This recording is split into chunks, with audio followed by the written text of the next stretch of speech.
Why was General George Patton assassinated? The first American home I ever stayed in was that of General Ben Patton, US Air Force, retired scientist, genius, inventor of cruise missiles, Puff the Magic Dragon, GPS systems to deliver cruise missiles, laser. In fact, he asked me if I knew what laser stood for. And I've asked a lot of scientists around the world what has laser stood for. Well, I heard from the man who invented it back in the 50s, and he chose the name, Light Amplified Stimulated Emission Radiation, laser. Well, General Ben Patton, whose home I stayed in more than any other American home, he's the first one to have told me, back in 1988, that General George Patton had been murdered by his own government. Strange. Well, Jesus said, "You shall know the truth, and the truth shall make you free." The first casualty, they say, in war is truth. Truth does get murdered in war frequently by governments, as we have just seen with the present war going on in Ukraine and Russia. There's a lot of lies being told, and it's very hard to tell the truth from the lies. As my history teacher, the first history teacher I had in high school in Rhodesia, Milton High School, was Mr. Rhys Davies, who was also a member of Parliament, and he said, "Beware the victor's version." He said, "You know that the British government are lying about us in Rhodesia now. Why would you believe what they say about anything else?" And he said, "Wartime propaganda morphs into peacetime textbooks. Never regurgitate the textbook. Don't dish up to me what you've learned in the textbook. Do extra reading. Think outside the box. Ask why. Find primary source documents. Get the books written by the people who were there, eyewitnesses and so on. Don't believe governments. Textbooks are produced by government committees." And I must say, good advice, very good advice. He's a member of Parliament. I remember us asking Mr. Rhys Davies, "So how can you be a member of Parliament and a teacher?" He said, "We don't get paid for being members of Parliament. We need a real job too." Well, that's back in 1973. We don't get paid for being members of Parliament. We have to have a real job too. Imagine if we still had members of Parliament who had to get a real job as well, that they didn't get rich being in government. Anyway, what he said about beware the victor's version, very helpful. Do you know what this is? How many can read Russian? Pravda. Pravda means truth. They had two newspapers in Russia. One was called Pravda, the other was called Izvestia. Pravda means truth, Izvestia means news. And Russians would say, there's nothing true in Pravda, and there's no news in Izvestia. And they knew. And by the way, here's one of the poster childs of Pravda. This is a front page spread on Uncle Joe Stalin and this little girl, and the title of this piece was, "Thank you, Comrade Stalin, for my happy childhood." Now, this child should have had a happy childhood. I mean, her father was a member of the Politburo, and her mother was very high up in the Communist Party as well. So she is one of the privileged few. However, within 6 months of this picture being posted on Pravda, her father was arrested and shot, and her mother was imprisoned, and within 2 years her mother had died. Actually, in less than 2 years, her mother died in a concentration camp, and this little girl died within 2 years of this picture being taken. So there's your poster child for communism. Thank you, Comrade Stalin, for my happy childhood. The first casualty in war is truth. And communists have killed a lot of people too. They murdered truth as well. The media is not a reflection of reality. Take, for example, this picture. Do you remember 2015, Charlie Hebdo massacre in France? A bunch of journalists were murdered by Islamic jihadist lunatics because they published some blasphemous cartoons about Muhammad. And in came a bunch of Muslim terrorists and they shot up the place. And the leaders of who knows how many countries, like the leaders of 14 countries something, led over 2 million Parisians down the streets of Paris in this march. And when I looked at this picture, I thought, unbelievable. This must have been a security nightmare. I mean, here's Benjamin Netanyahu. Here's Francois Hollande. Angela Merkel. I mean, what a security nightmare. Leading 2 million people, what brave leaders. But what you need is a bit of a perspective.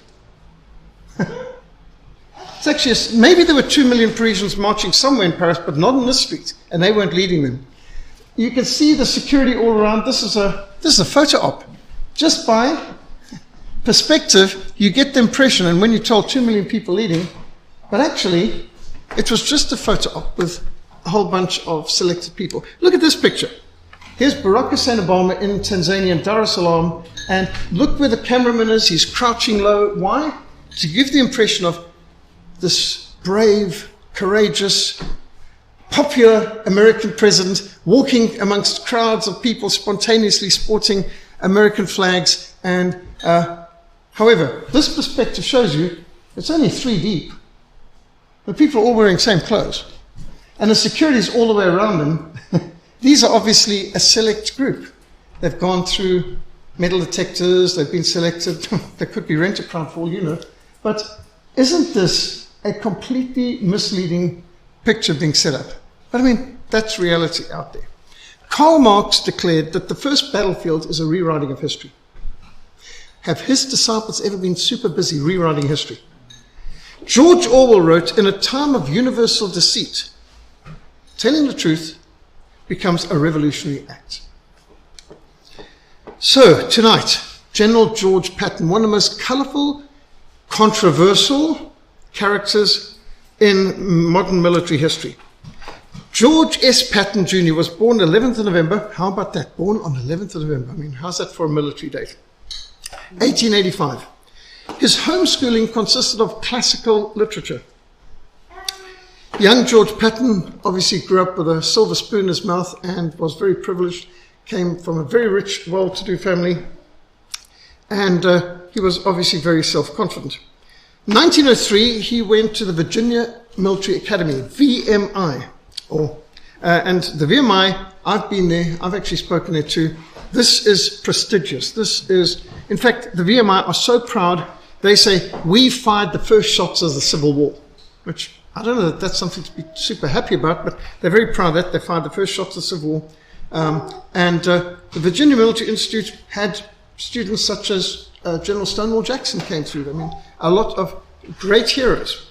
And VMI is an extremely prestigious, ruthless, harsh, disciplined environment to go to school. Here's a Stonewall Jackson memorial. Well, Virginia Military Institute, cannons in front.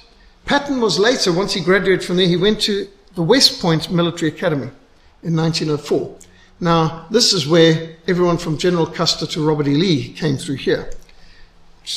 Ulysses Grant, you name it. Well, not to mention General MacArthur, many of those folks. So, United States Military Academy, West Point Chapel, completed in 1910, constructed in Gothic Revival style. During an early 20th century expansion of the Academy, the great sanctuary window is inscribed with the motto of the Academy, Duty, Honor, Country. You may recall that was the speech of General Douglas MacArthur. Duty, Honor, Country. Well, that's the motto of the school. And that's what it looks like today at West Point. And I've been there too, as a guest speaker. And you can see the way they're dressed. Hasn't changed in a century or so. Apart from his athletic achievements, George Patton was a member of the riding, fencing, rifle, and track teams, which was essential martial sports, and they called it the pentathlon. In 1909, he was commissioned second lieutenant in the 15th Cavalry Regiment. This is still in the days when cavalry was king. There's no Air Force yet, there's no armored cars, there are no tanks. This is 1909. Cavalry is the way you win wars. That's the belief. And so he starts out as a great cavalryman. Here's his wedding photograph. Notice it's very hard to see a picture of George Patton smiling. But apparently he was a cheerful soul. He just didn't smile for pictures. Well, in 1912, he represented the United States of America at Stockholm at the Olympics, 1912 Olympics. He represented the United States in pentathlon, in the Olympic Games, Stockholm, Sweden, when military martial sports were still very much part of the whole competition in the Olympics. And here are some actual pictures from the Olympics in 1912. And you can see how Olympics have changed over the years. Back at that time, you were not allowed to be a professional athlete. Well, as you can see, Olympics now has become totally professional. And the reason for it is the whole Soviet Union. They only had professional athletes, and the West didn't. And so in the end, it was not very competitive because the full resources of the state were behind all the athletes who were professionally selected even from the time they were 4. Taking Nadia Comaneci, for example, of Romania, she was training from 4 years old for the Olympics in gymnastics. And so, how can you compete with that? So the communists changed the whole ethos of the Olympics from being amateur to it all being professional on all sides. Here's Patton at the Olympics doing hurdles and doing fencing. Patton is the one on the right with the more aggressive stance. And he won in all of these. These are just examples. He was superb with the sword, with the horse. Here's General Patton at the Olympics showing his horsemanship. 5 classic military skills: horse riding, running, swimming, marksmanship, and swimming. You've got to do all 5. That's pentathlon. And in fencing, he came first. That's internationally, the Olympics. Riding, he is 3rd. He was rated 5th overall out of 43 international contestants. He would have won if he hadn't been basically disqualified in the shooting. His shooting was so good, his target shooting was so well, all of his shots were in the same hole. So they counted that he must have missed with 4 shots the whole scoreboard. And later on they discovered, after the winners had been announced and so on, that in fact they found all 5 of his bullets in that center. I mean, every one is sort of like Robin Hood splitting the arrow kind of thing. And he actually should have won, but because they counted that he missed the target with 4 shots out of 5, he lost. And he's such a gentleman. He did not make a thing about it, because remember the whole thing about sports. I remember this was drilled into us in school in Rhodesia. You must be a gracious winner. You must be a gracious loser. You must be a team player. And so instead of making a scene about it, he just let it run, let someone else take it. Can you imagine the way they behave today with tennis players flinging their rackets on the ground and screaming and swearing at the umpire? That wasn't the way sports was run back then. So here's some of the United States sharpshooters at the Stockholm Olympics of 1912. And General Patton was part of them. Well, after touring Europe, he returned to the USA as a weapons instructor at the cavalry school. He designed a new saber which was adopted for service. Here's the cavalry saber 1913, or the Patton saber, one that he designed. Patton on a steeplechase horse in 1914. In 1916, he was posted to Texas and took part in the Mexican War as aide-de-camp to General Pershing. It was at this time that Patton began to wear 2 revolvers on his belt. 1916, Mexican War, and this is one of the revolvers that he would have used at that time, very engraved, very colorful, ivory handles and all that.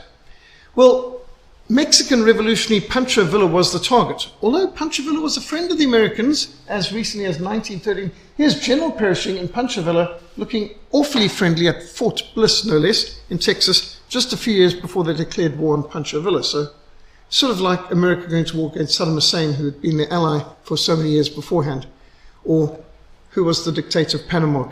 Just these things go over and over. Pershing was tasked with the task of hunting down Pancho Villa, which was ultimately unsuccessful, but not for lack of effort. The Pancho Villa expedition, they marched, and they tried to find this Pancho Villa who was turning Mexico upside down. And here's General Pershing, and over here in the dark shade is Lieutenant Patton. General Pershing's headquarters at Galania in Mexico. It's the early days of using vehicles, and the general in charge of the war there, Pershing, getting out of the staff car. 14th of May, 1916, George Patton encountered 3 mounted bandits and shot 2 of them dead, returned to HQ with their bodies draped across the bonnet of his car. Very ostentatious. This sort of reflected the mentality like you'd come back from a hunting expedition with the elk over your bonnet or something like that. So this sort of showed you the kind of man that George Patton was. One of the dead bandits turned out to be General Cardenas, chief of Pancho Villa's bodyguard. So he managed in a gunfight shootout with the 6 shooters to take out one of the top generals on the Mexican side. the Americans posted a $5,000 reward.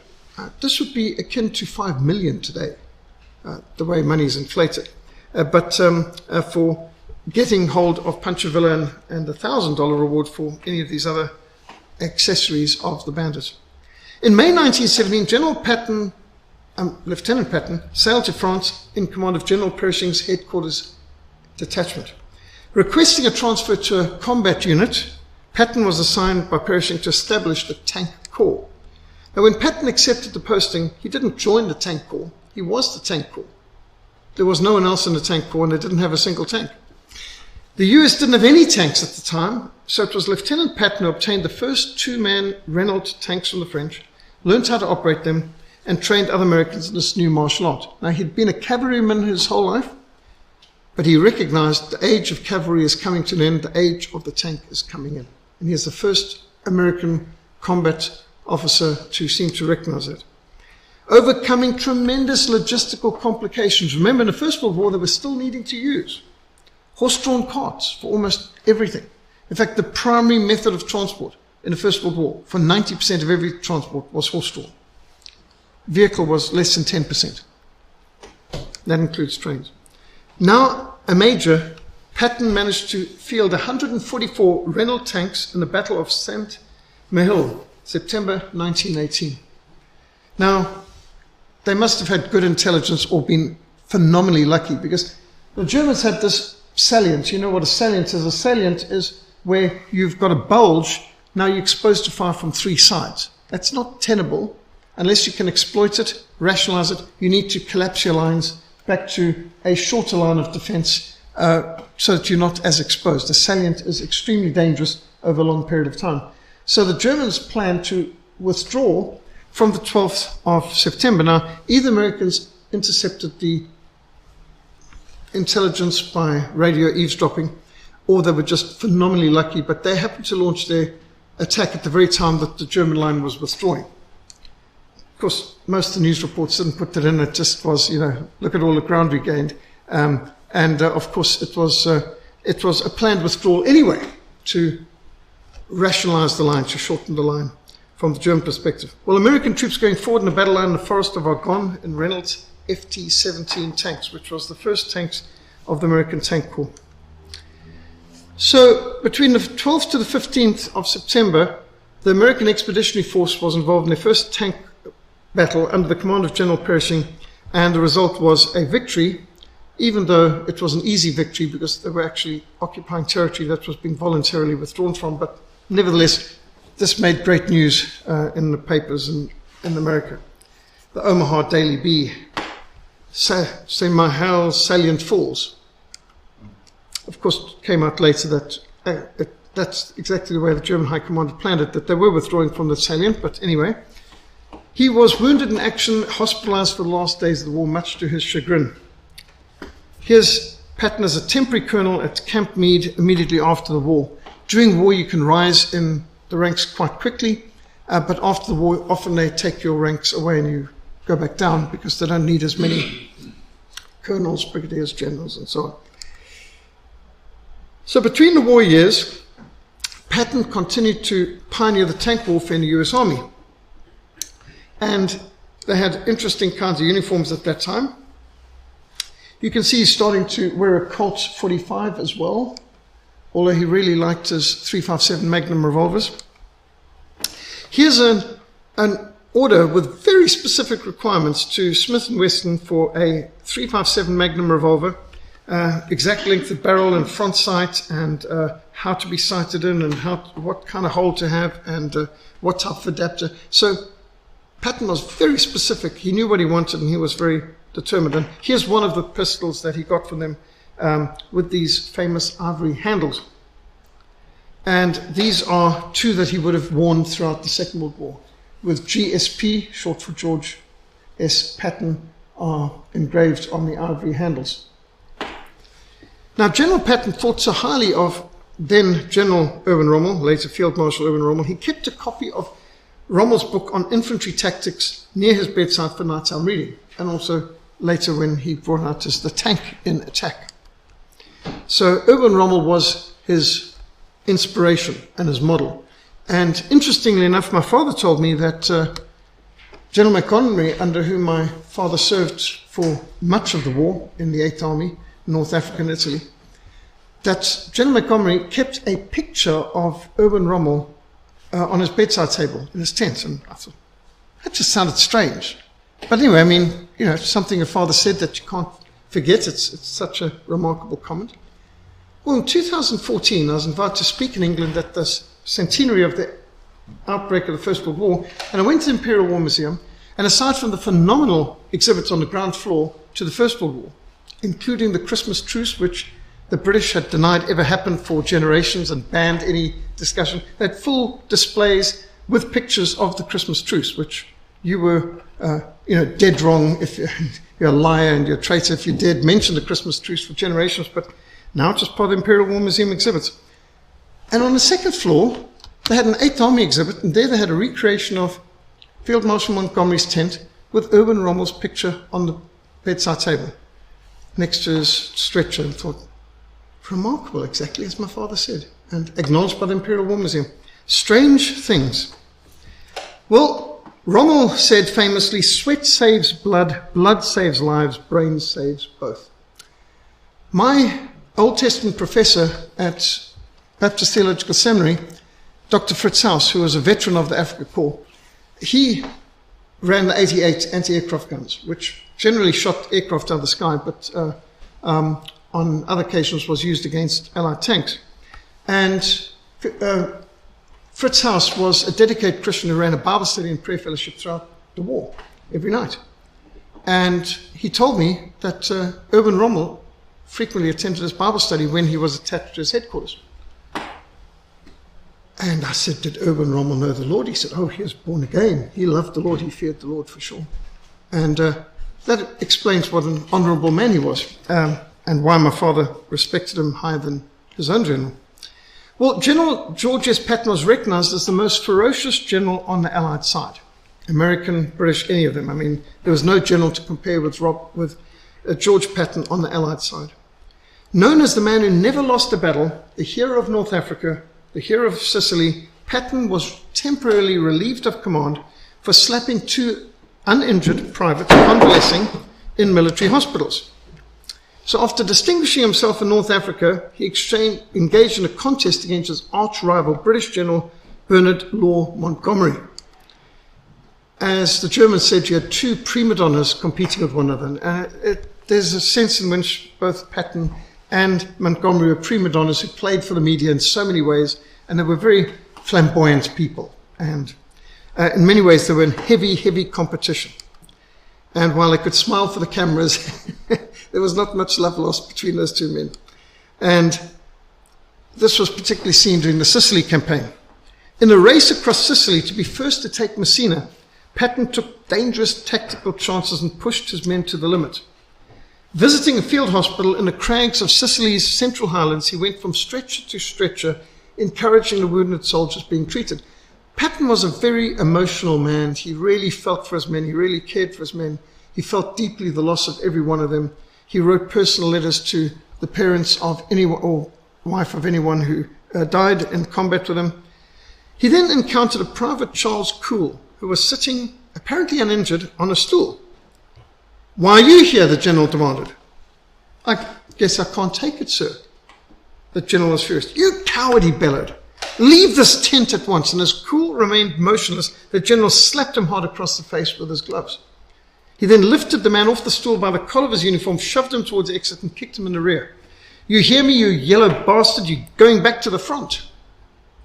In his journal that night, Patton wrote, if men shirk their duty, they should be tried for cowardice and shot. Now, bear in mind, he was born in a previous century. He had no time for things like shell shock. They spoke about shell shock in the First World War and battle fatigue in the Second World War. Patton didn't know about any of that and didn't believe it even existed. He just saw them as cowards. 2 days later, the general wrote a memo to each of his commanders ordering them not to allow men suffering from so-called combat fatigue to receive medical care.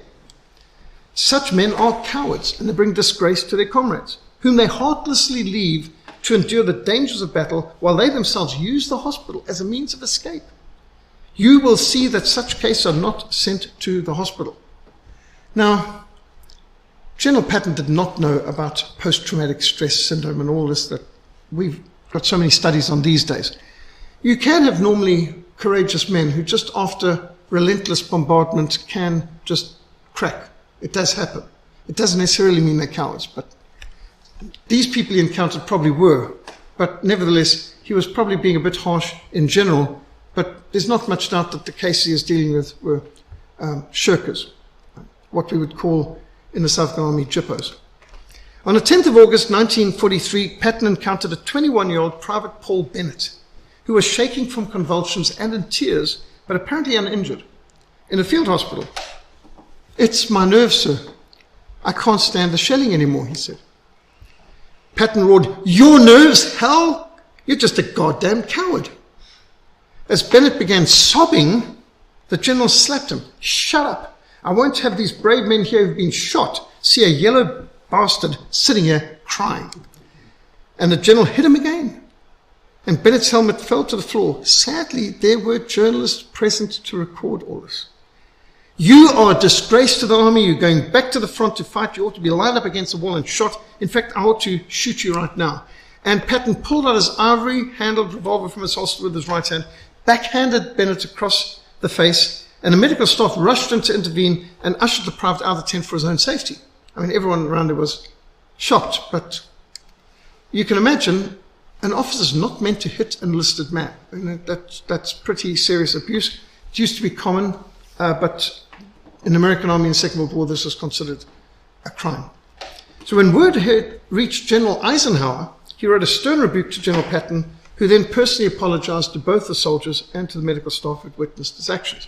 I mean, General Patton was a strong person with strong emotions, and he was actually a very emotional person. He really felt strongly, and he would always visit the tents of the soldiers who had been wounded. He really cared about them. And so he was also going through a lot of grief of having lost men he knew in the battles, and one should understand it, but nevertheless, he apologized. It takes a courageous man to admit that he had been wrong, and a general apologizing to his troops. He did that. Well, a media campaign in the USA led to such public outrage that the American Congress called for Patton's immediate dismissal. Now, despite his tremendous achievements on the battlefield, in fact, there never was any other American general in the Second World War who achieved as much against such odds as General Patton. And Congress, who would have thought had higher priorities, wanted to have him dismissed from the service. Can you imagine it? Patton struck ailing soldier. Ailing soldier. In fact, there's no evidence the soldier was ailing at all. I mean, not physically at least. Apologized to him in the army. Well, here's this Private Charles Cool, slapped by Patton, who made a mint out of his notoriety in the media, and the media really took his case. Patton wrote in his journal, "It's a sad and shocking to think that victory and the lives of thousands of men are pawns to the writings of a group of unprincipled reporters and weak-kneed congressmen. But so it is." Well said. And for this slapping incident, Patton was suspended from duty and he was taken out. He played no part in the invasion of Italy, the war in Italy. He played no part in the D-Day landings. He was just suspended from duty. And so he toured around battle sites in the Mediterranean. He gave speeches in England to raise morale. They didn't use him at all with the D-Day landings or the Anzio landings in Italy or any of these other things. Can you imagine? And the Germans were convinced there's no way they would take the best general out of the front over slapping a couple of enlisted men. This must be a trick. And so the British military intelligence came up with the idea, well, let's at least use Patton for strategic deception. And so they sent him around, make it look like he was about to invade Sardinia, or send him to Crete, where he's planning to take open up a southern front in Yugoslavia. And so they used Patton to mark this deception, because German military intelligence Abwehr was following Patton's movements and assuming he's going to lead the primary assault on Fortress Europe. And they couldn't believe that the Americans would be that dumb to take the best general and take him out of the front line. And so when it came to the D-Day landings, Patton played no part except as a decoy to give the impression that where he was, and they built a whole fictional army around him, which was made up of blown up dummy tanks and all sorts of things, and artillery pieces made of wood and plastic. And absolutely bizarre, but that's the way it was. And so in the D-Day landings, while they started well, they ground down very quickly, and before you knew it, they were stuck and they weren't getting very far. And even though they outnumbered the defenders massively, because they didn't have the dash and the aggression of a Patton, they just couldn't get that far. And so they had to recall Patton finally, give them the Third Army, and then things changed dramatically. And Patton, in fact, saved the whole Western Front, most famously with the Battle of the Bulge, where he took his army, which was way south, and moved it up to save the whole American force that were about to get destroyed at Bastogne in Belgium during the Ardennes offensive. And he had foreseen it. In fact, he had warned Eisenhower's high command that his intelligence sources warned that the German army was preparing for a massive tank offensive in the Ardennes forest of Belgium, which Eisenhower dismissed. He said there's no way they've got the ability, they don't have that many men, they don't have that many tanks, they don't have the fuel, there's no way they could do it, and anyway it's winter and it's too cold and they don't have air supremacy and we do. And so he prepared his army to change direction. They were focused on Germany, he is prepared to do a 90 degrees turn and to go straight up to rescue the US forces that were going to get flattened in Belgium, and sure enough it happened.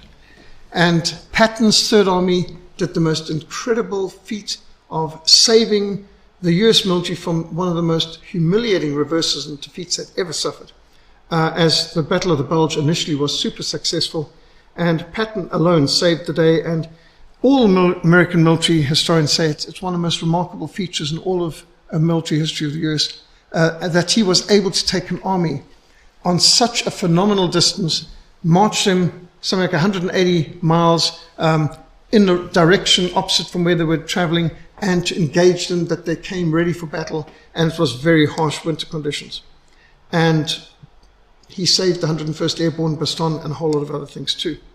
Well, despite the Allies continually giving most of the weapons and most of the supplies and the fuel to his rival Eisenhower, Patton still managed to achieve far more than was ever achieved by General Montgomery. So General Dwight Eisenhower ordered the 4 million Allied soldiers in Germany to halt on the west bank of the Elbe River, 60 miles short of Berlin, to enable Zhukov's Red Army to seize the German capital. Patton knew he could get there first. He said he could have gotten to Warsaw before Zhukov, but his petrol was turned off. His supplies were cut. His tanks literally ran out of fuel. Eisenhower even ordered him, when he liberated parts of Czechoslovakia, turn back. Czechoslovakia is for the Soviets. General Patton was seized with fury. Some of our leaders are just damn fools who have no idea of Russian history.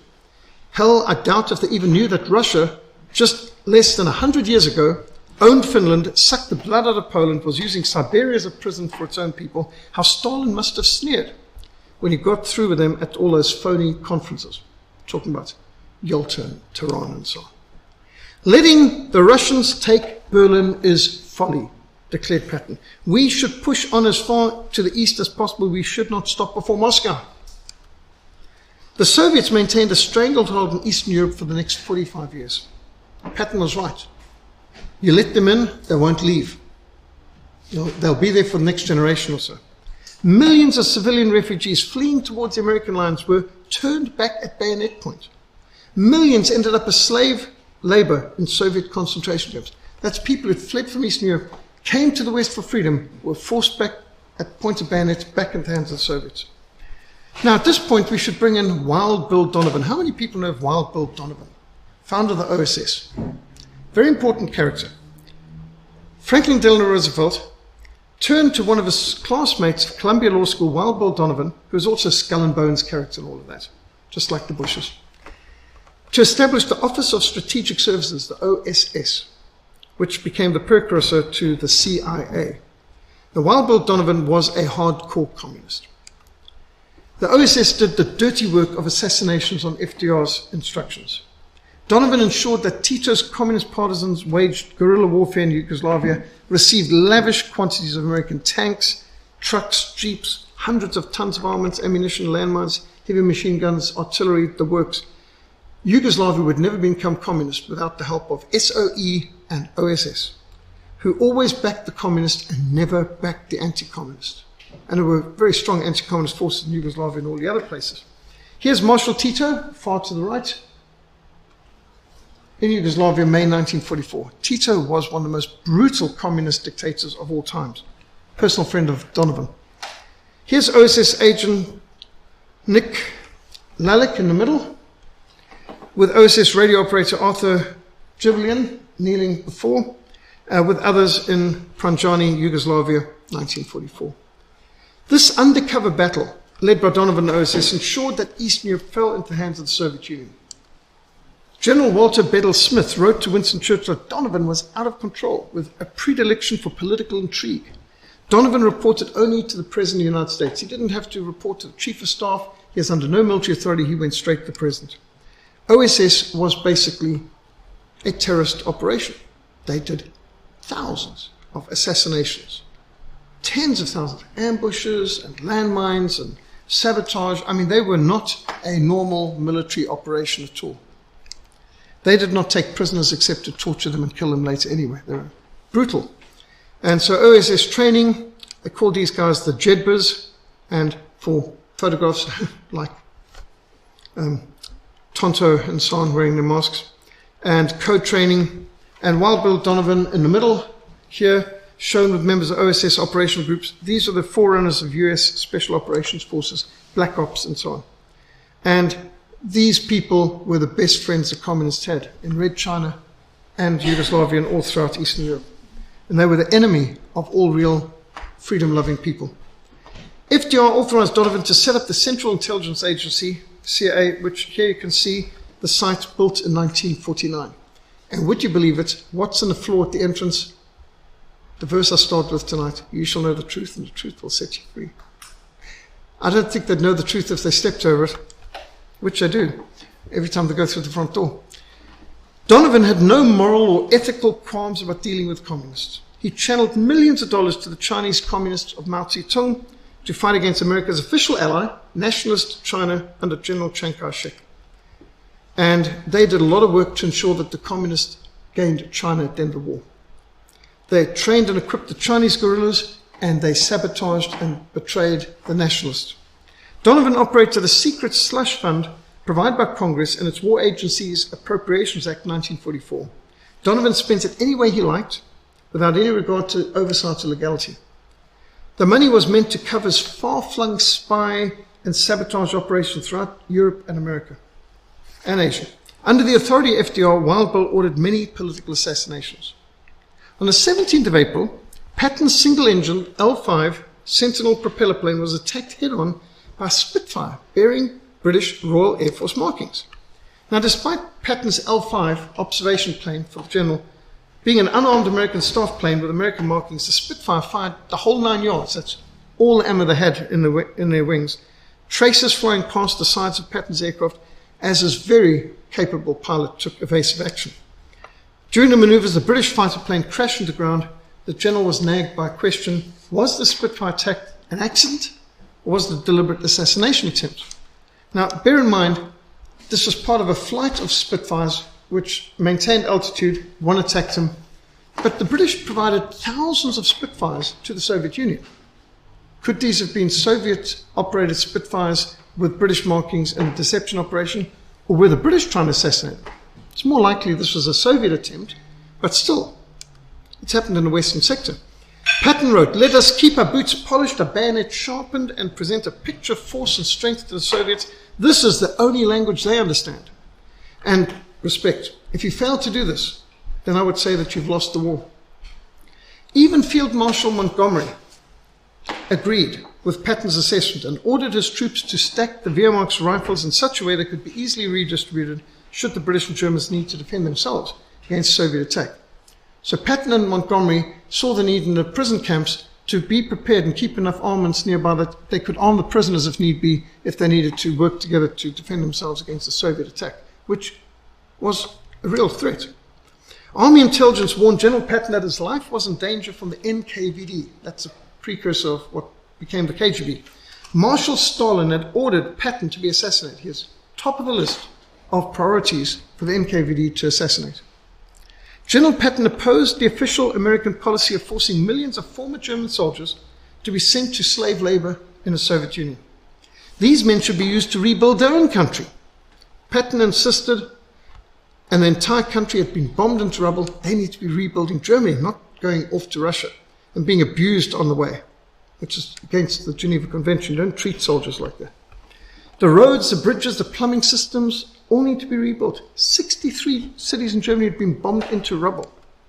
Multiplied millions of people were without homes. The Germans are the only decent people left in Europe, wrote Patton. It is a choice between them and the Russians, and I prefer the Germans, he insisted. He quoted General Robert E. Lee, and any army who wages war against defenseless civilians, no matter what its excuse, is no army but barbarians unworthy of the name Christian. Now here's referring to the Yankee Northerners and Sherman's march through Georgia and the war against the South and shelling of Atlanta and all of that. But it applied just as well to what the Soviets and the Allies were doing. General Marshall ordered that Patton's phones be tapped and requested a psychoanalyst from Navy's Medical Corps to observe General Patton. Eisenhower wrote scathingly of Patton, regarding him as a loose cannon because of how he distrusted the Soviets. Well, why would he not distrust the Soviets? Wild Bill Donovan, who had traveled in and out of Moscow, had direct access to Marshal Stalin, and he loathed Patton. The OSS and NKVD exchanged information like they were friends and allies. They helped one another in espionage projects, including spying on General Patton. OSS agent Duncan Lee was assigned to spy on General Patton when he was military governor of the US occupation zone in southern Germany. He provided regular reports on Patton's movements and recordings and wiretaps of his phone and office. Here's Duncan Chaplain Lee, confidential assistant to Major General William Donovan, founder and director of OSS, who was also a Soviet spy. Here's a double agent. He worked for the Soviet spy agency, the NKVD. Duncan Lee provided the Soviets with advanced knowledge of the D-Day landings, the dates and exact locations of the atomic bomb research in the USA. Duncan Lee testified before the House Un-American Activities Committee, acknowledging all these. These are not conspiracy theories. These are facts established. Duncan Lee, former OSS employee who was right in the office of Wild Bill Donovan, his most trusted assistant, listens as Miss Elizabeth Bentley, former Red Agent, repeats before the House Un-American Activities her identification of Duncan Lee as a fellow Soviet agent. And he was called a very principled boy by his boss, Donovan. Here's his ID card from a stint while he's aiding the Chinese communists of Mao Zedong. Then there's Stepan Bandera.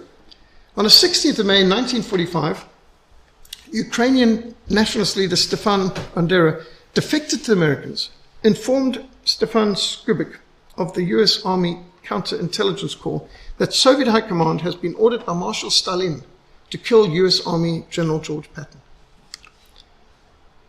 Lenin and Bandera, enemies. Rather than being shocked at Skubik's news, Donovan ordered Bandera returned to the Soviet Union, thereby silencing the man who was warning about an attempt on General Patton's life. A veteran of the wartime Ukrainian Army Insurgents Army holds up a portrait of UPA leader Stepan Bandera. And they have postage stamps commemorating his life. Ukrainian diplomat Professor Roman Smalstocky said the NKVD will soon kill General George Patton. Stalin wants him dead. Professor Smalstocky was expelled by the Americans from Germany and betrayed back to the NKVD in Russia. Here's Roman Smalstocky. Ukrainian General Pavlo Shandruk informed Special Agent Skubik that he had vital intelligence. Please tell General Patton to be on guard. He is at the top of the NKVD list to be killed. The Americans also betrayed General Skubik, General Shandruk, into the hands of the NKVD to be killed. Why would you trust the Americans when they do that sort of thing?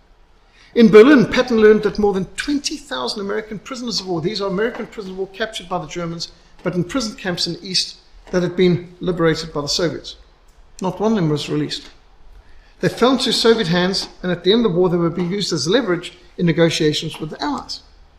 To ensure that all 3 million Russians, Ukrainians, and other East Europeans in Western Europe were forced across the border into Soviet hands, which was part of what the Yalta Agreement determined. Not just those Russians and Ukrainians who fought with the Germans against the Soviets, but even their wives and children, even those who had fled Russia in 1917, and those who'd been born in Europe, Western Europe and never even lived in Russia.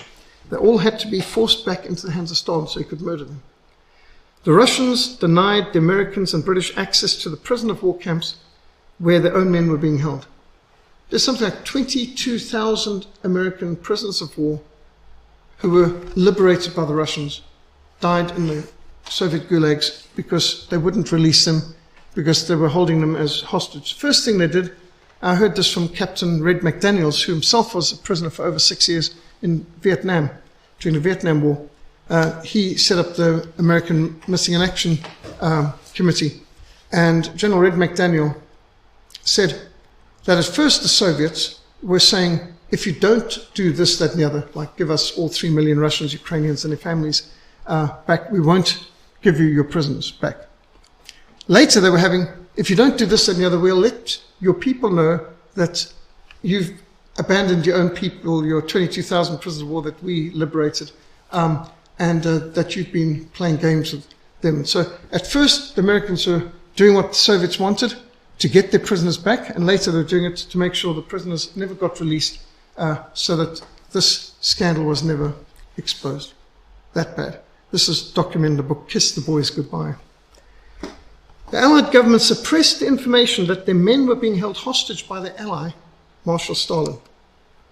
Here's a group of Russians captured during Operation Barbarossa. All 3 million Russians and Ukrainians in Western Europe were betrayed into the hands of the Soviets, and most of them were just shot out of hand. They called it Operation Keelhaul. This was sealed for 30 years. I remember 1975 coming across a book, the book on the Last Secret. It had just been released, the files after 30 years. And for the first time I learned that our side could be so treacherous. And there's a lot more that came out after that. General Patton insulted Marshal Zhukov, saying that when he was asked, do you want to see our men and what they can do, he says, the only thing I want to know about you is how I can kill you. I want how much lead it will take to stop your men and stuff. So Patton was very abusive to Zhukov. Patton publicly stated that the Soviets were the real enemy. Patton became convinced the only way he could speak freely about these issues was to retire from the military. Not just retire, but to resign his commission, so that I can go home and say what I have to say. He saw his battlefield was changing. He was still a warrior, but now the podium and the pen would be his main weapons to expose the treachery of the US government and the danger of their Soviet allies. You've heard in recent years, Russian collusion. They were trying to accuse Trump of having collusion with the Russians. Well, now we can see the real Russian collusion was actually Franklin Delano Roosevelt and Winston Churchill. They saved the Soviet Union. They were colluding with Marshal Stalin, one of the worst, most brutal, savage enemies the church has ever had, who killed more Christians than anyone else in all of history. And here they are, the leaders of the free world. Well, one of them was elected. Stalin wasn't elected. Nobody elected Churchill either, by the way. Not until 1950. No one elected him in 1940. It's just that his disaster that he organized in Norway with the invasion of Norway in 1940 forced the Prime Minister Chamberlain to resign because of the chaos caused in the defeat in Norway. And nobody wanted the job as Britain was losing everywhere. And so Churchill got the job without being voted, much like Britain's got their Prime Minister now, Prime Minister nobody voted for. Well, they also got a Prime Minister that didn't vote for in 1940. By the way, South Africa was being run by his buddy Jan Smuts, who nobody voted for either. Jan Smuts he had lost the previous 5 elections against General Judge Prime Minister James Barry Hertzog. James Barry Hertzog was South Africa's most popular Prime Minister. He had won 5 elections in a row, beating Smuts every time. But in 1939, he refused to declare war on Germany. He said, it's nothing to do with us. He said, we've forgiven, but we haven't forgotten what the British did to our women and children in the concentration camps during the Anglo-Boer War. This isn't our war. Union Defence Force is not for overseas action. This isn't even Britain's war. It's nothing to do with you. It's nothing to do with us. And Smuts organised a coup, ousted the Southern Prime Minister, 1939. No election, no referendum, And Smuts ruled till 1948 without an election.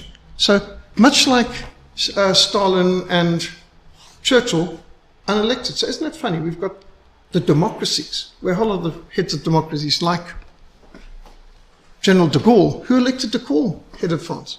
So you've got all these democracies run by people who, well, Poland didn't have an elected leader either. So these democracies were actually not that democratic when you get down to it. Certainly not Stalin. With 18 divisions and more than 500,000 men, the Third Army under Patton was the largest fighting force in history, and the best equipped too. Patton was convinced that he could have freed all of Eastern Europe if Eisenhower had not halted his supplies and his fuel. At the end of World War II, America's top military general, combat general, George Patton, accurately assessed the shift in the balance of world power which the war had produced, and he foresaw the enormous danger of communist aggression against the West. Alone amongst the US leaders, General George Patton warned that America should act immediately against the Soviet threat. Unfortunately, his warning went unheeded, and he was quickly silenced by a convenient accident which took his life. Patton warned that America should act immediately, while his supremacy was unchallengeable, to end the danger. Remember, America at that stage was the only member of the Atomic Club, and they had an edge over the Soviets in many ways. In the terrible summer of 1945, the US Army had just completed the destruction of much of Germany. Royal Air Force played a massive part in that too. But the US Army Air Force bombed by day and the Royal Air Force bombed by night, and they flattened cities, incinerated cities. They poured so much explosive firepower on Germany through conventional weapons that US Army Air Force came to the conclusion it was equivalent of 50 atomic bombs of the Nagasaki type, the destructive power that had been unleashed on Germany through the aerial bombardments. And the country is ruined, wrecked, piles of rubble. And Bremen left ablaze, 1,000 bomber raids. This is the Dresden raid, Valentine's Day 1945. And they even shelled, rocketed, machine gunned civilians on the roads. David Irving's book, Apocalypse, 1945, Destruction of Dresden. The Allies set up the occupation of the ruins to rule the starving Germans, who were in many cases, I mean, if anyone should have been shell-shocked, civilians like those that endured 60,000 bomber raids in Berlin.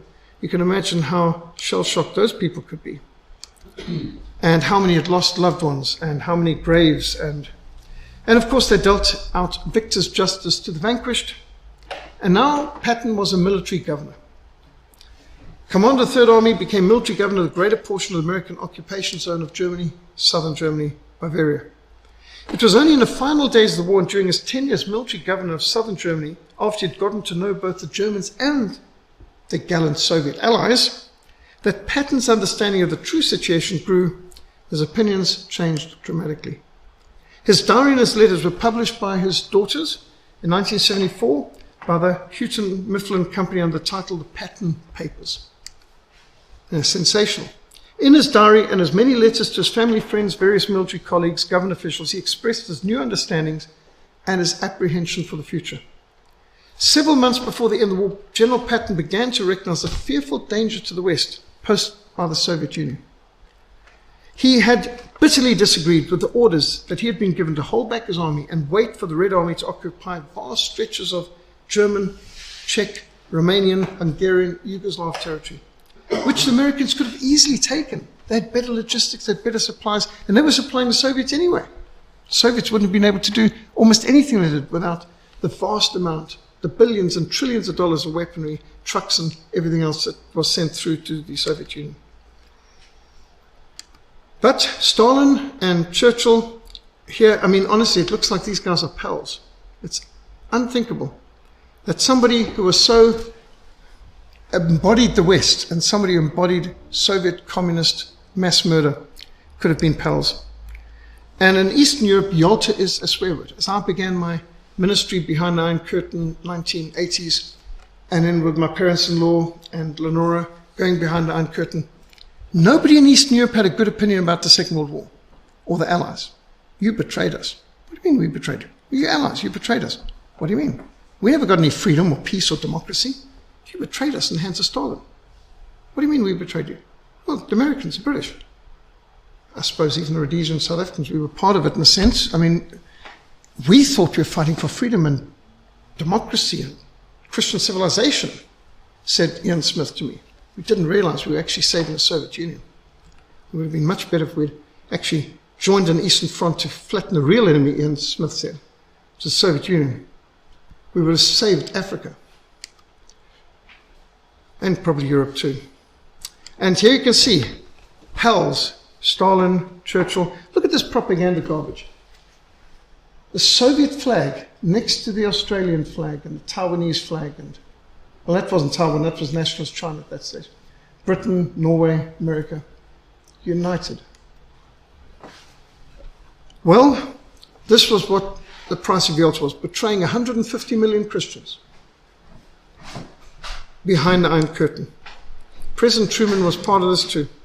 Well, the 7th of May 1945, just before the German capitulation, Patton had a conference in Austria with US Secretary of War Robert Patterson. Patterson was challenged by Patton, who was gravely concerned over the Soviet failure to respect the demarcation lines separating the Soviet and the American occupation zones. He was alarmed by plans in Washington for immediate demobilization of most of the US Army. Patton said, "Let us keep our boots polished and our bayonets sharpened and present a picture of force and strength to the Russian army. This is the only language they understand and respect." Patterson replied, "Oh, George, you've been so close to this thing so long you've lost sight of the big picture." Patton said, "I understand the situation. The Soviet supply system is inadequate to maintain them in a serious action that I could put to them. They have chickens in a coop and cattle on the hoof. That's their supply system. They could probably maintain themselves in the type of fighting I could give them for 5 days. After that, it would make no difference how many million men they had, and if you wanted Moscow, I could give it to you. They lived on the land coming down. There's insufficient left for them to maintain themselves going back. Let's not give them time to build up their supplies. If we do not, then we have had a victory over the Germans and disarmed them, but we failed in the liberation of Europe. We've lost the war." And with the Iron Curtain coming, this is prophetic. He saw it. He wasn't the only one who saw it, but he spoke about it. Patton's urgent prophetic advice went unheeded by Patterson and the other politicians, and only served to give warning about Patton's feelings to alien conspirators behind the scenes in New York, Washington, and Moscow. The more he saw the Soviets, the stronger Patton's conviction grew that the proper course of action was to stifle communism there and then while the chance existed. The army's trained, they're motivated, they're at high readiness, they've got the supplies, they've got the ground, they're over there. Why wait? Later, in May 1945, he attended several meetings and social affairs with top Red Army officers and he evaluated them carefully. He noted in his diary, May the 14th, "I've never seen in any army at any time, including the Imperial German Army of 1912, as severe discipline as exists in the Red Army. These officers, with few exceptions, give the appearance of Mongolian bandits." Patton's eyed General Hobart Gay noted in his own journal for the 14th of May, "Everything the Russians did impressed me with the idea of cruelty." Nevertheless, Patton knew the Americans could defeat the Reds then, but perhaps not later. On the 18th of May, Patton noted in his diary, "In my opinion, the American army as it now exists could beat the Russians with the greatest of ease, because while the Russians have good infantry, they're lacking in artillery, air, tanks, and knowledge of the use of the combined arms. Whereas we excel in all three of these. If it should be necessary to fight the Russians, the sooner we do it, the better." 2 days later, he repeated his concern, and he wrote to his wife, "If we have to fight them, now is the time. From now on, we will get weaker and they will get stronger." Having recognized the Soviet danger, Patton urged a course of action which would have freed all of Eastern Europe from the communist yoke with the expenditure of less American blood than was spilled in Korea and Vietnam, and would have obviated the need for either of those wars. Patton next came to evaluate the nature of the people for whom World War II was apparently fought. Most of the Jews swarming over Germany immediately after the war came from Poland and Russia, and Patton found their personal habits shockingly uncivilized. He had pretty politically incorrect views. The abuse of the prison guards, the massacre of prison guards, in this case they weren't prison guards, this is the documented massacre at Buchenwald Dachau, down in Bavaria, which was the first of the concentration camps. And the prison guards had left, and they called in some military unit, Waffen-SS, to come and hand the camp over to the Americans when they arrived. And when Americans arrived, they just shot all the guards out of hand. They actually filmed it. They killed hundreds of these men with hands up. As you can see, they just shot the people, and they documented their own massacres.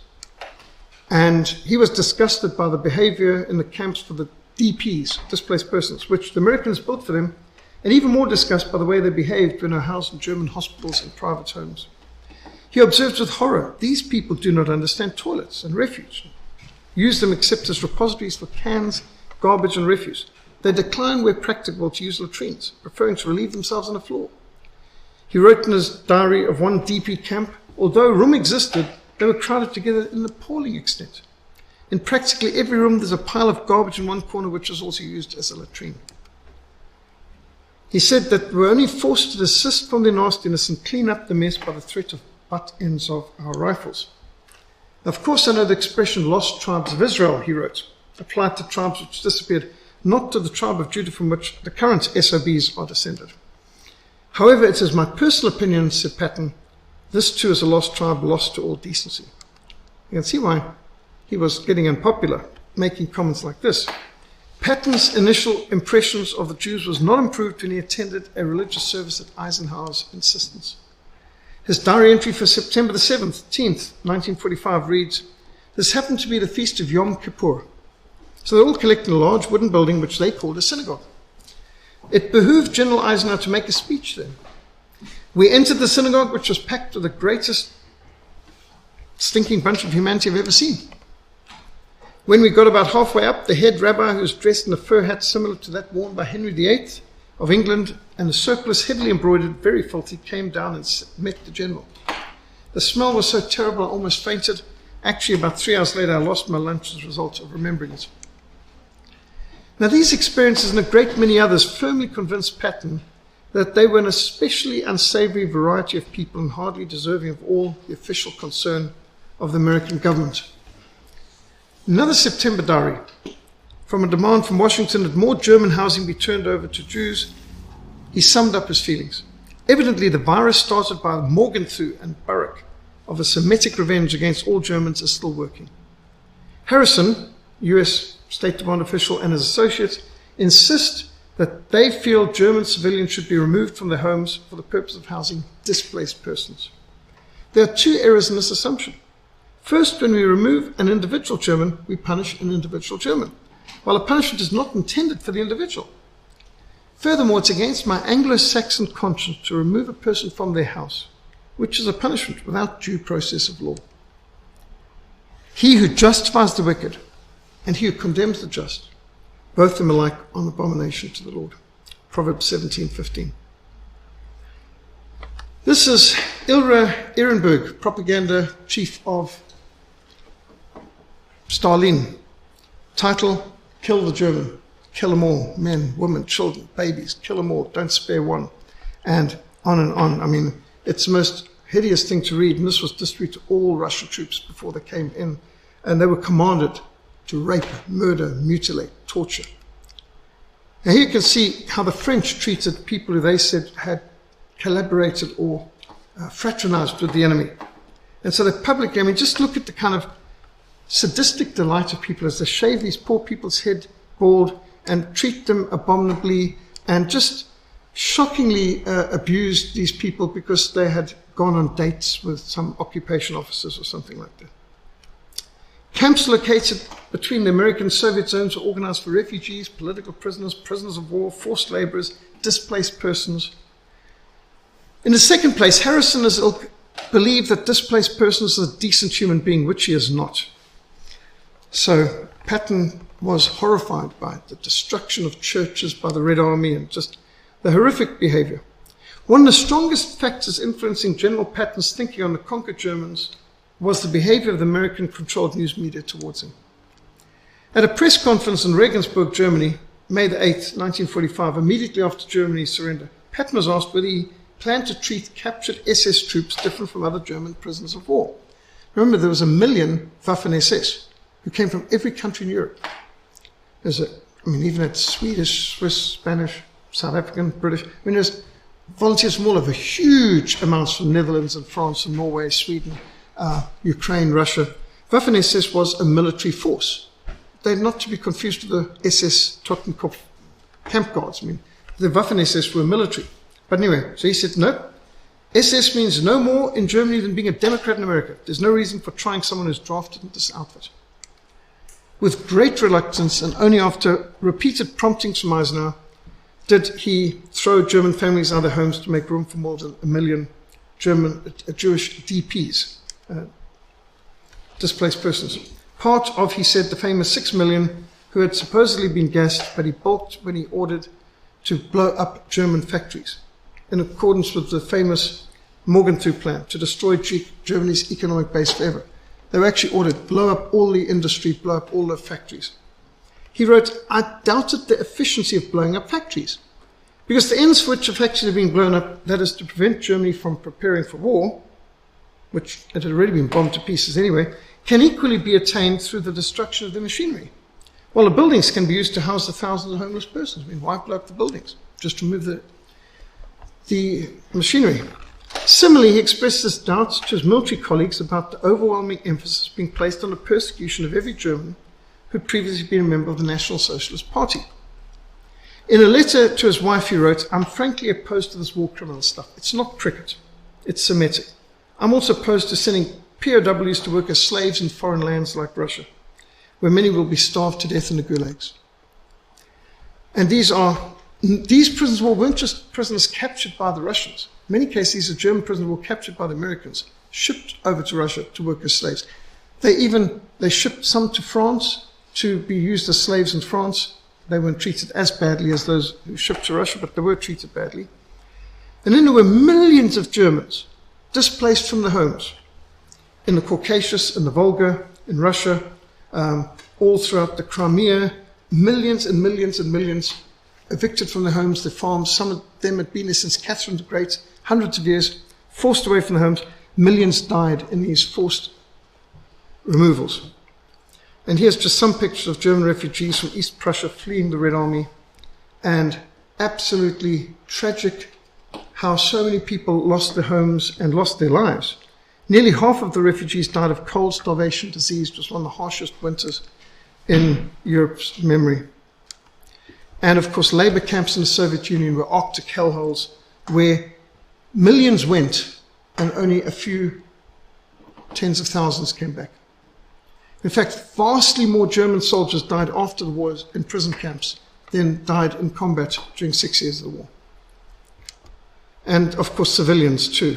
Huge amounts of slave labor in the Soviet gulags in the Soviet Union.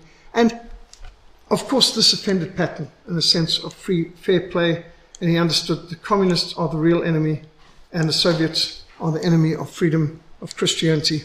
The Gulag Archipelago. Knowing the true evil of the Soviet Union, the Soviets killed over 62 million people, according to Professor R.J. Rummel's Death by Government book. In fact, this is put much higher by Death by the Communist Black Book of Communism, and also by Alexander Solzhenitsyn. But this is just Professor Rummel's book, Death by Government, very, very well documented. So the Soviets, biggest mass murderers in the history of the world, and they meant to be our allies, and we saved them, and we enabled them, and we handed over vast amounts of Christian peoples in Eastern Europe to their tender mercies. And Joseph Stalin put it like this: one death is a tragedy, but 1 million is just a statistic.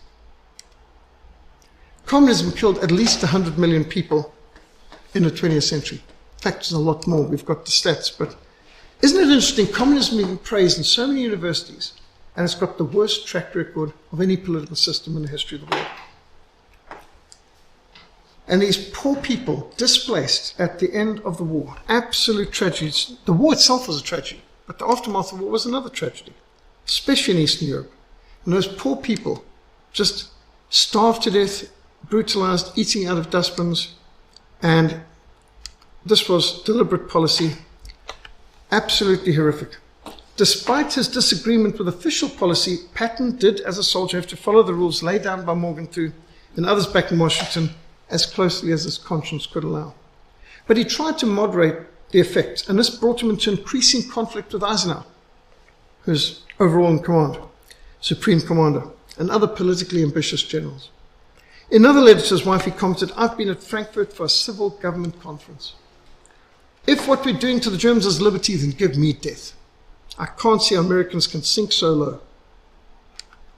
In his diary, he wrote, "Today we received orders in which we are told to give the Jews special accommodations. If for Jews, why not Catholics, Mormons, etc.? We're also turning over the French. Several 100,000 prisoners were to be used as slave labor in France."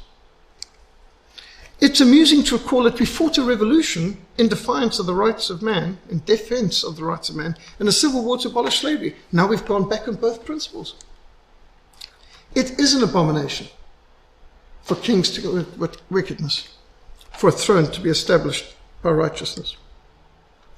His duties as military governor took Patton to all parts of Germany and intimately acquainted him with the German people and their conditions. He could not help but compare them to the French, the Italians, the Belgians, and even the British. This comparison gradually forced Patton to the conclusion World War II had been fought against the wrong people. Now, just a bit of a look back to the 1930s. Germany had the highest standard of living in the world in the 1930s. In terms of airships, fast cars, sleek motors, wide streets, boulevards, massive high standards. No country in the world had such high technology. Berlin Olympics 1936, TV, color films, everything that you could imagine. The standards were so high that it was said that after the Berlin Olympics 1936, it was determined this country must be destroyed. If the West of the world understood, and of course it was a country without a central bank, without Rothschild Bank, and where they worked in trade by bartering. Argentina gave them beef, they gave them VWs and so on. And, petrodollars weren't part of the exchange rate.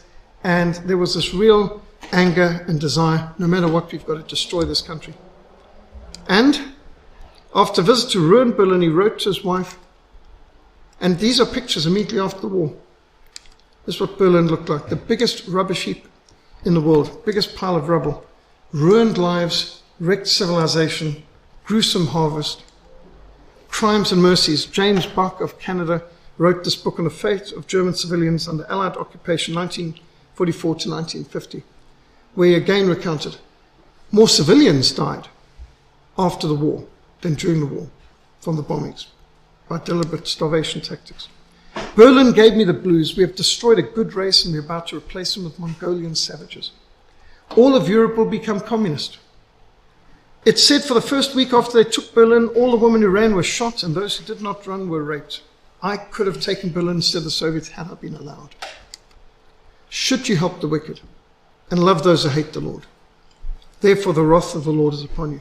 Why is the West in the mess it's in today? Well, having worked amongst persecuted Christians in Eastern Europe and with Bill Bathman through 27 countries, I can say the fact that we betrayed so many hundreds of millions of Christians into communist hands because we saved the Soviet Union, surely what we're experiencing in the West is part of the judgment of God upon wicked, evil people who have legalized blasphemy, pornography, abortion, euthanasia, kicked the Bible and prayer out of schools, and saved and served communists who have brutalized Christians, destroyed churches, tortured Christians. How on earth can God not judge such evil? This conviction that the politicians had used him and the US Army for a criminal purpose grew in the coming weeks. During a dinner with the French General Alphonse Joan in August, Patton was surprised to find that the Frenchman was actually in agreement with him. Alphonse Pierre Joan, commander of the French Expeditionary Force that landed at Normandy, he said, "It is indeed unfortunate, mon general, that the English and Americans have destroyed in Europe the only sound country, and I do not mean France. Therefore the road is now open for the advent of Russian communism. Germany has been the bulwark for Europe to protect it against communism for all these years, and now we've destroyed the greatest enemy communism ever had in Europe." Later diary entries and letters to his wife reiterated the same conclusion. He wrote, "Actually, the Germans are the only decent people left in Europe. If it's a choice between them and the Russians, I prefer the Germans." who certainly proved to be some of the most incredible athletes and military people in the history of the world. I remember my daughter getting into trouble for posting this picture on Facebook of a soldier showing kindness to an animal during war, and the amount of people getting hostile, but some private soldier giving some milk out of his canteen to some, but the amount of hatred that's been engendered by Hollywood, so that you blame everybody of one nation and demonize them. This is the power of Hollywood. So then they climb down your throat, and you suddenly find yourself a victim of cyber hate because you posted a picture which was well meant. It had a simple message from We Love God's Animals. A good man is kind to his animals, but the wicked are cruel to theirs. That's the only comment. And wow, the amount of hatred that came for posting this picture. 2nd of September, Patton wrote, "What we are doing is to destroy the only modern state in Europe so that Russia can swallow the whole." Remember, out of Germany came everything from rockets, helicopters, all kinds of advanced. They had the highest standard of living on every level. Do you know that their workers were getting 6 weeks leave a year? They were getting ship cruises and all sorts of things, which was unheard of in those days. The amount of high standards. Do you know, in Germany, you could get, I mean, these are sort of things people don't want you to talk about, but in 1930s, if you got married, they gave you 1,000 marks loan, which was enough to buy a house. 1,000 marks. For every child born, they'd deduct a quarter of that debt. So you have 4 children, you own your house. Imagine if you had that sort of policy today. But no, you've got to be debt slaves for most of your life, paying back all sorts of things. It's, the banksters, really. Well, this is what you can see here, not a real general amongst them. These are all just the politicos wearing a military uniform. Marshal Zhukov with General Eisenhower. There's a book out on General Eisenhower called The Politician, because that's what he was. He was a politico. And General Patton told me that Eisenhower was a clerk of MacArthur. At one stage, MacArthur was asked when Eisenhower was running for president, "What do you think of Eisenhower running for president?" And General MacArthur said, "I think he'll make good president. Best clerk I ever had." And I mean, that's the thing. Eisenhower never heard a shot fired in anger. He wasn't a combat soldier. He was a major on the cocktail circuit in Washington, D.C. in 1941, and he was chatting up the daughter of Franklin Delano Roosevelt. She said, "Wait right here. I've got to introduce you to Dad." And she went through to the White House, to the Oval Office, spoke to Dad and says, "I found the man to run your war in Europe." Now, here's a major. He suddenly leapt from being major over the colonels and brigadiers and generals to becoming commander-in-chief, supreme commander of all Allied forces in Western Europe. Why? He was the right political person. And he was not the kind of soldier who got on the front line and got dirty. Here's the kind of, I mean, here you can see a real soldier with a politician on one side and another politician on the other, except one politician's dressed in uniform. And they divided up Berlin. Has this ever been done in the history of the world? And they had a courtroom where they put on trial. And who were the judges? Judges included a Soviet general who himself was a major war criminal. This is how German officers were imprisoned in France. No roof, rain, snow, no privacy, no plumbing, just put in these drums where the guards would walk up and down on these planks, and the abuse. James Bark, journalist from Canada, documented other losses, how under Eisenhower 1.1 million German soldiers died in prison camps in the year after the war. More German soldiers died in Allied prison camps after the war than died in combat during the war. And his documents are absolutely horrific. They didn't put them in prison camps.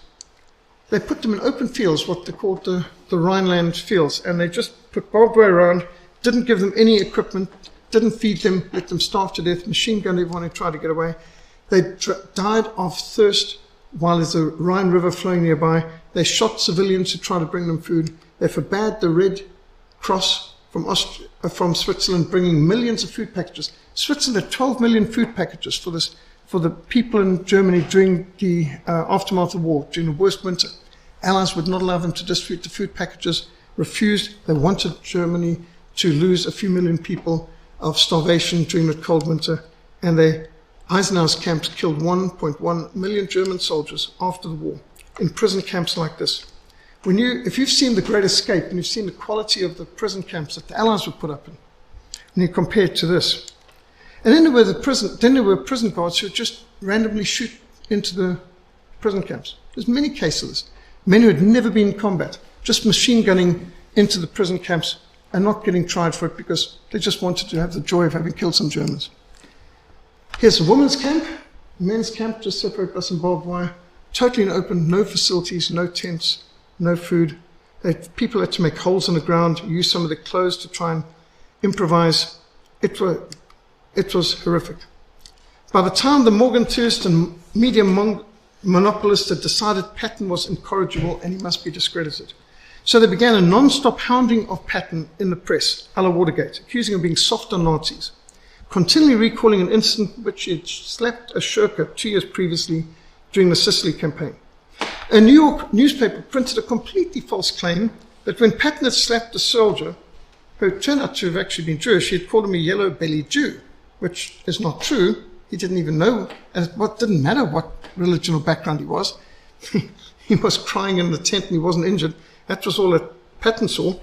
Then the press conference on the 22nd of September, reporters hatched a scheme to needle Patton into losing his temper and making statements that could be used against him, and the scheme worked. The press interpreted one of Patton's answers to their insistent questions as to why he was not pressing the Nazi hunt hard enough as this Nazi thing is just like a Democrat-Republican fight.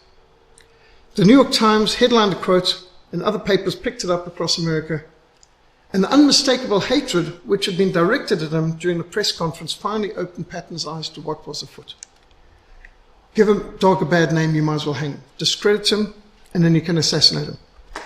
He wrote in his diary, there is a very apparent Semitic influence in the press. Marxist, Satanist characters behind all this. They are trying to do two things. First, implement communism, and second, see that all businessmen of German ancestry and non-Jewish antecedents are thrown out of their jobs.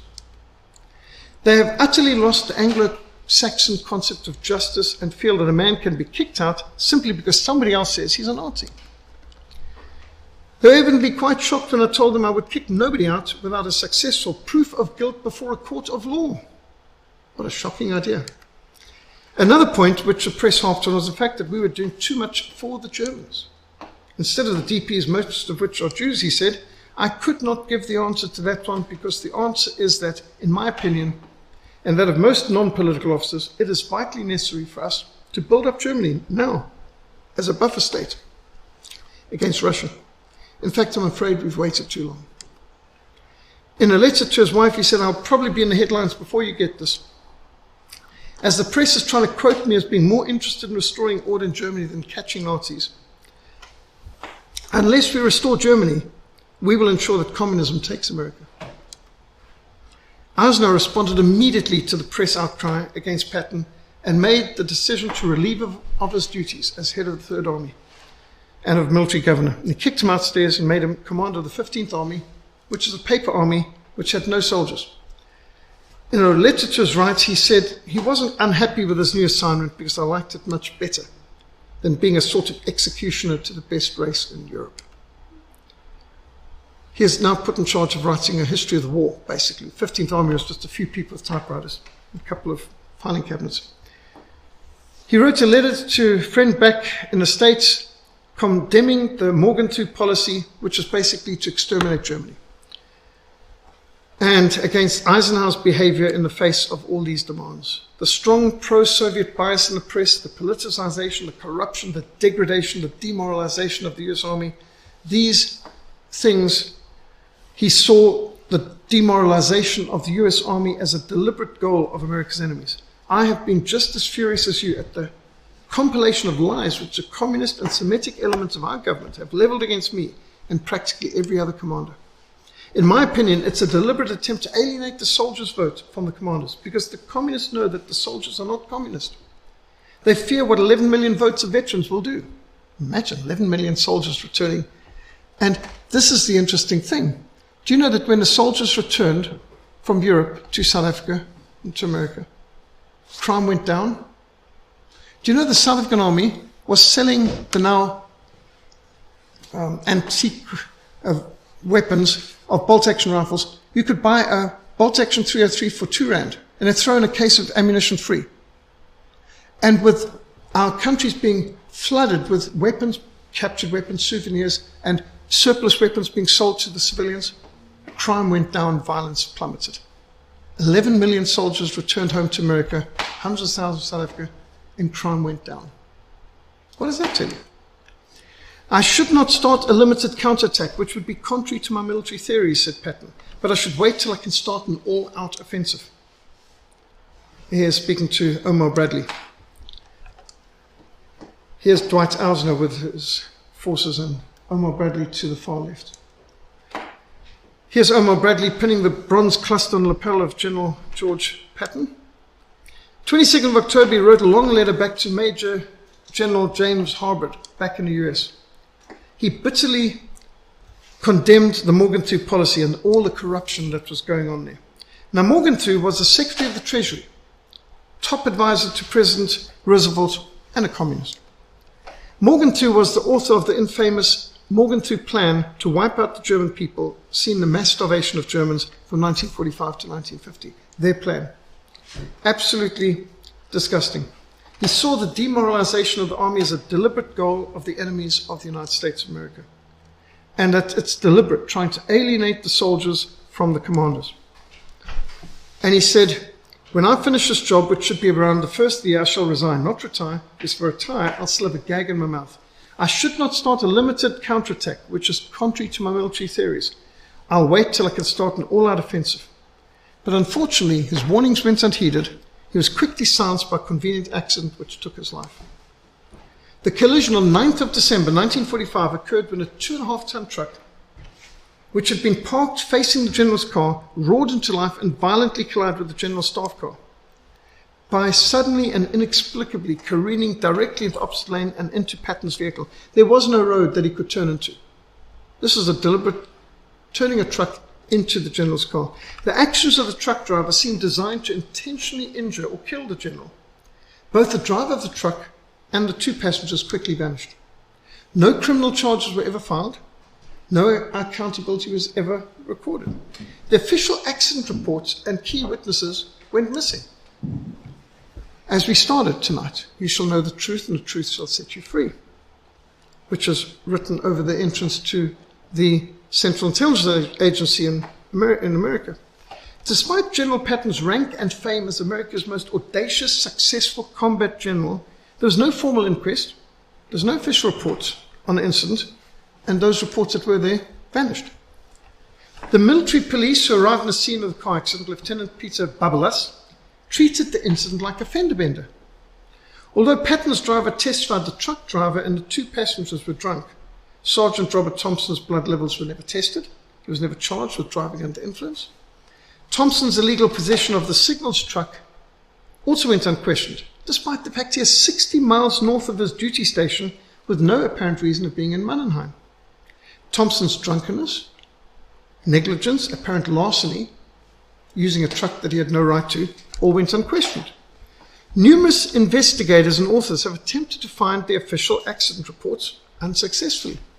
Sergeant Robert Thompson and his two friends who were responsible for plying their truck into Patton's car were flown to England by Army intelligence.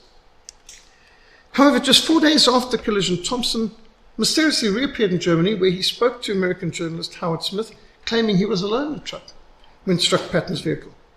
But General Hobart Gay and Private Horace Woodring swear there were two other people in the truck with Thompson. In fact, the driver, Private Woodring, 19-year-old son of a dairy farm in Kentucky, grew up racing cars, flying stunt planes. Patton spoke of him very highly. He trusted him. He was a good driver. Woodring was driving just 20 miles an hour when Robert Thompson swerved the military truck hard to the left, driving his vehicle directly into the path of Patton's Cadillac. There's no turning in the road in the direction he's pointing the heavy army truck. He didn't signal before taking the action. The action seemed deliberate. Woodring testified, I was not more than 20 feet from the truck when he began to turn. Thompson made no attempt to brake. Instead, he accelerated directly into the Cadillac. General Patton was flung forward from his back seat, his head slamming violently into the steel compartment behind Woodring's driver's compartment. His nose broke, he felt a sharp pain in the back of his neck, no sensation in his lower body. Instantly, George Patton knew he was paralyzed. He was the only person injured in the collision. Nobody else was injured. General Patton was paralyzed in his vehicle collision, 9th of December, 1945 at 11:45 a.m. He arrived at the U.S. Army 130th Station Hospital at 12:43 p.m. They drove past other hospitals to take him to this one. There was no medical staff waiting at the hospital to rush Patton to surgery. There was no team of spinal specialists assembled to deal with this life-threatening traumatic injury. 2 days later, his wife Beatrix and a spinal cord specialist arrived to be at his side. The doctors were confident the general could survive his injuries and might be able to regain some mobility. They were also convinced he'd be able to travel soon, and they were shocked at how he was being treated, which was contrary to design to make him recover. General Patton urged his wife, get him out of the hospital. He said, they're going to kill me here. He was emphatic about that. However, he did not recover, and on 21st December 1945, General Patton's body was wheeled into the makeshift morgue in the hospital basement. It announced to journalists that he had, all these journalists had descended on the hospital, that General George Patton had died. Now, actually, he was recovering and talking about going back to America and being flying back to America in time for Christmas. There was no autopsy.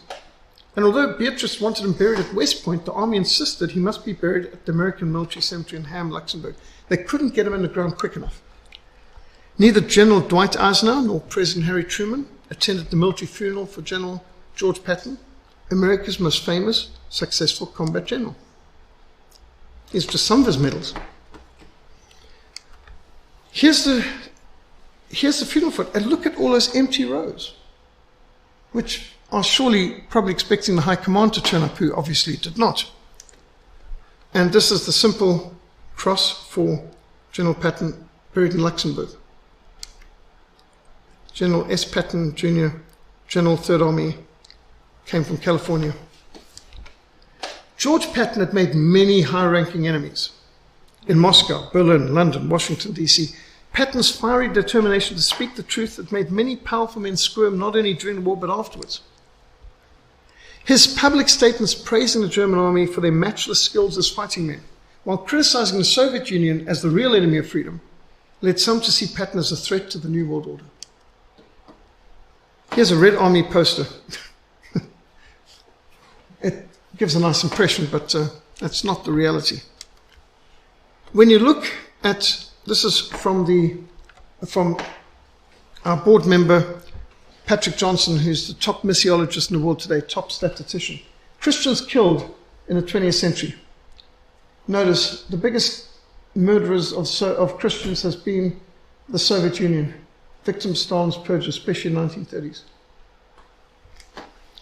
And most people killed by governments in the 20th century, most of those have been communist. These are also Patrick Johnson's statistics. And again, you can see the rise and fall of communism. The greatest rise immediately after the First World War, immediately after the Second World War, the great rise a little bit during the Cold War. And what happened in 1988? We defeated the Soviets in Angola, and they lost in Afghanistan, they lost all over the place, and suddenly Berlin Wall fell, and freedom came to many countries. But this interim could have been avoided if General Patton had been taken seriously back in 1945. Or if the West had not saved the Soviet Union in 1941 with Lend-Lease. Quite a story you can learn more from In the Face of Evil and Agenda. The point is, while they promised them freedom, they themselves are slaves of corruption. 2 Peter 2 verse 19 applies to a lot of governments. From the beginning, many did not believe that Patton's death was accidental.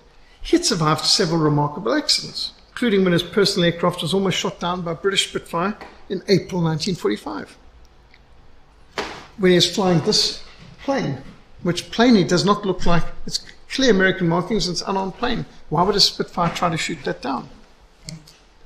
Sergeant Robert Thompson's military records were burned on the 12th of July 1973 when a fire swept through the National Personnel Record Center in St. Louis, Missouri, destroying 18 million official military personnel files.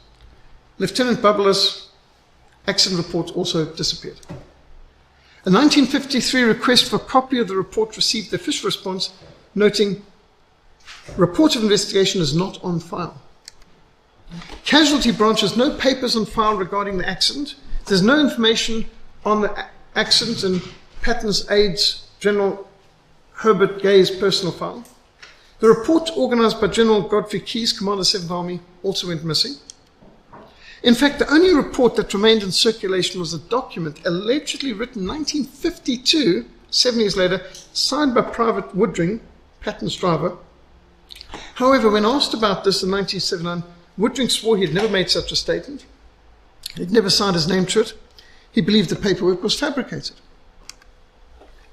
The vehicle on display at Patton's Museum at Fort Knox, Kentucky, has been proven to not be the vehicle in which General Patton was driving on that fateful day. In fact, the engine and chassis numbers have even been scratched out. Why? Woe to those who call evil good and good evil, who justify the wicked for a bribe and take away justice from the righteous man. So who killed General Patton? There's a lot of mysteries, a lot of theories about this. Here's the vehicle after the accident. General Patton and his dog. This is such a sad picture. His dog by the general's trunk and equipment being shipped back to America. Patton will be buried in Luxembourg against the wishes of his wife. Why did they want to get him underground so fast? Why no autopsy? Why no major officials or leaders at his funeral? Very strange. But notice the monument to General Patton with his dog, faithful dog next to it. In 1979, OSS agent Major Douglas Bazzato asserted he had been part of a hit team that was tasked to assassinate General Patton.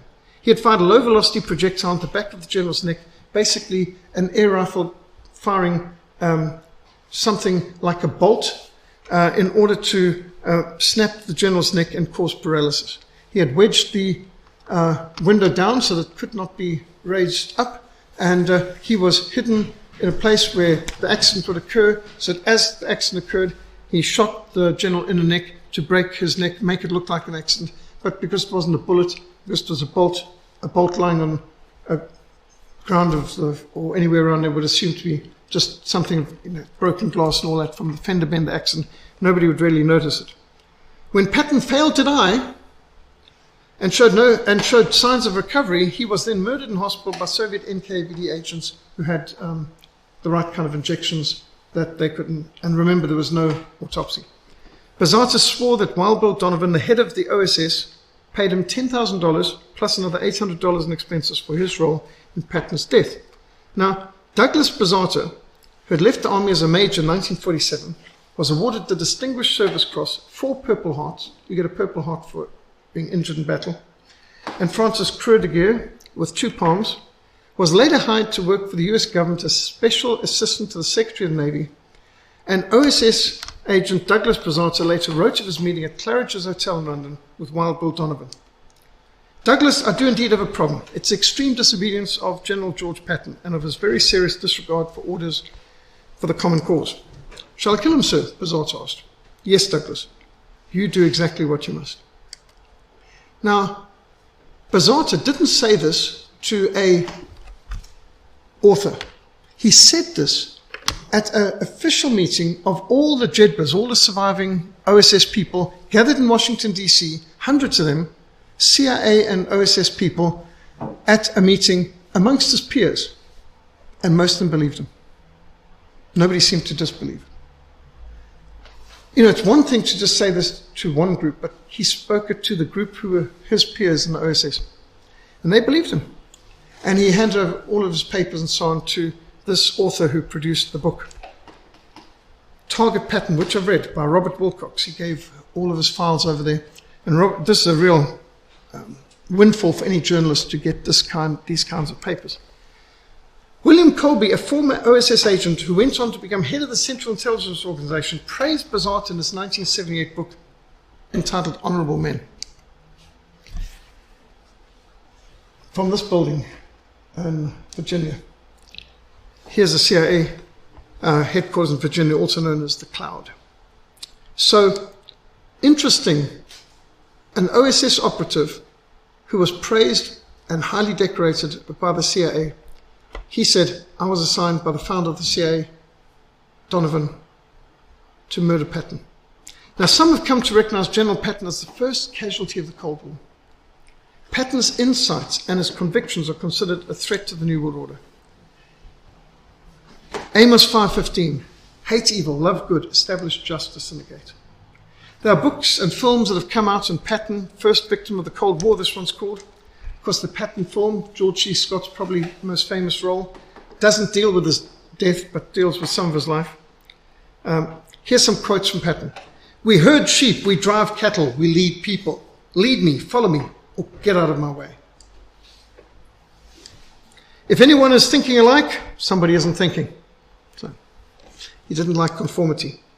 Matrimony. When a man gets married, he must be just as careful to keep his wife's love as he was to get it. It would be very sad for both of them if he said to himself, now that I have you, I need not worry about losing you. Don't do that ever. Politicians are the lowest form of life on earth. Liberal Democrats are the lowest form of politicians. He should know.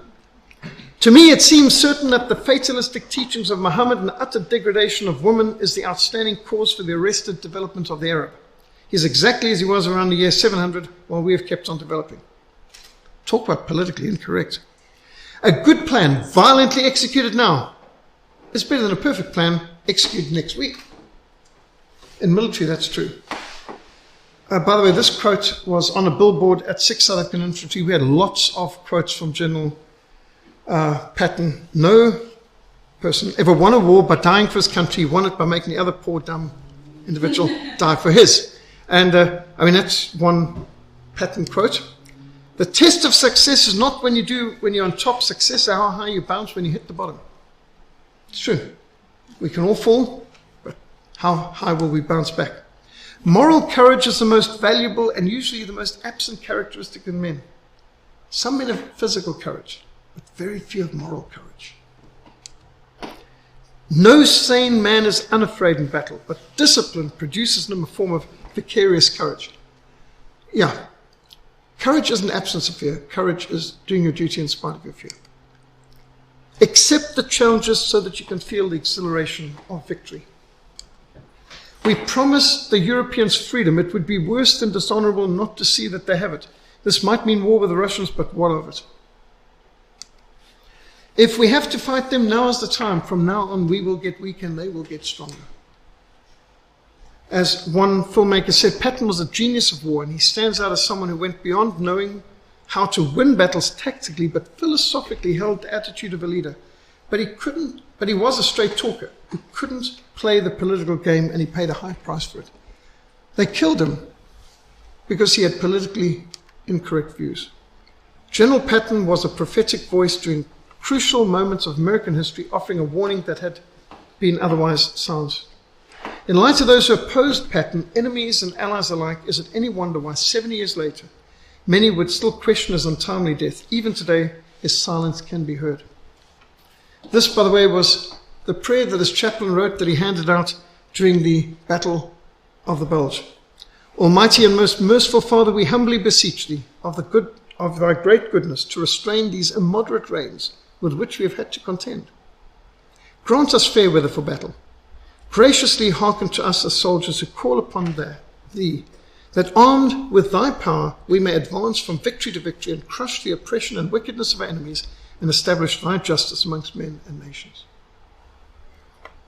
I don't think you get prayers like this very often these days. He wrote books like War is Unearthed, and there's war diaries from people, patent papers that his daughters got published, and those contain explosive things. The Unknown Patton, the Patton Museum, and some of his medals, and then they produced this Patton tank, the main battle tank, in 1947, which really was the Cold War warrior. And by the way, if you've seen the film The Battle of the Bulge, no Tiger tanks or Panther tanks in that. They used Patton tanks for the German army. Just one of those totally inaccurate things in a Hollywood film.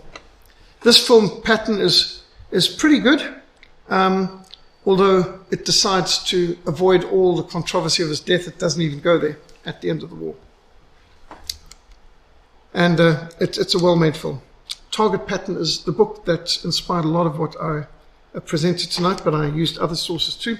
Killing Patton by Bill O'Reilly is weak. It promises more than it delivers. He doesn't want to come down it. He asks questions and doesn't bring out any answers.